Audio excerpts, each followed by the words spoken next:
নিশ্চিতই ছিল, অপেক্ষা করছিলাম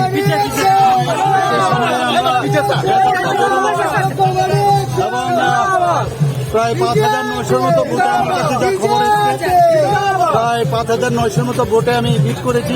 কিন্তু আরও আশা করেছিলাম, কারণ এটা তো ক্লিয়ার কাট হয়ে গেল যে সিপিএম এর সাথে কংগ্রেসের যে আঁতাত সেটা কিন্তু ক্লিয়ার হয়ে গেল এবং সিপিএম এর প্রচুর ভোট কংগ্রেসকে দেওয়া হয়েছে। আমার 6 আগরতলাতেও সেইভাবে ওরা ট্রান্সফার করেছে, এখানেও করেছে, কিন্তু শেষ রক্ষা ওদের হয়নি। মানুষ শেষ পর্যন্ত বিশেষ করে আট-বরদোয়ালি কেন্দ্র এবং সুরমা এবং যুবরাজনগরে মানুষই শেষ কথা।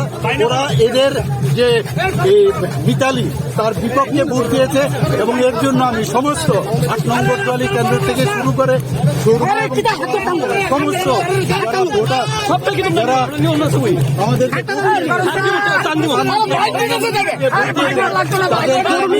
ধন্যবাদ দিচ্ছি এবং ওদেরকে আমি প্রণাম যে আমাকে এবং আমার সরকারকে এবং আমাদের পার্টির উপর আস্থা রাখুন এবং উন্নয়নের লক্ষ্যে যা যা দরকার আমরা নিশ্চয়ই আমরা করব এবং 6-7 মাসে যতটুকু সম্ভব I will do my best. যা যা আমি দেখেছি ডোর টু ডোর গিয়ে অনেকের অনেক সমস্যা, সেই সমস্যাগুলো আমি নিরসন করার অবশ্যই চেষ্টা।